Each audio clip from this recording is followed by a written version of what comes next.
Donc l'élément essentiel pour bénéficier de l'exonération, c'est la finalité thérapeutique de la prestation de service.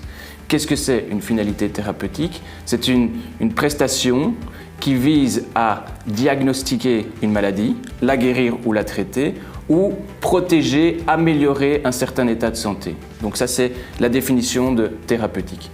En pratique, il y a certaines prestations qui ont une finalité mixte. Donc une finalité, par exemple, thérapeutique et une finalité qui est plus de l'ordre esthétique. On songe par exemple au blanchissement des dents. Normalement, le blanchissement des dents, c'est purement esthétique, c'est pour avoir de plus belles dents.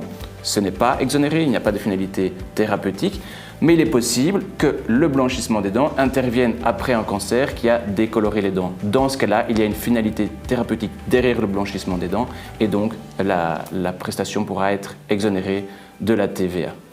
Donc c'est un peu compliqué et c'est ça le problème, c'est que tout dépend du cas d'espèce et c'est au praticien à se positionner sur la question, c'est à lui à analyser s'il peut ou non bénéficier de l'exonération et il va devoir le motiver auprès de l'administration fiscale et le prouver. Le prouver, comment il va faire? Il va devoir le prouver sur base du dossier médical du patient. Mais alors là, on entre en contradiction avec quelque chose de très important, c'est son secret médical.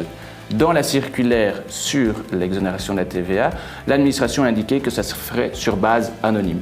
En cas de problème, il est toujours possible de contacter l'instance supérieure et donc l'ordre des médecins ou tout autre ordre du secteur médical.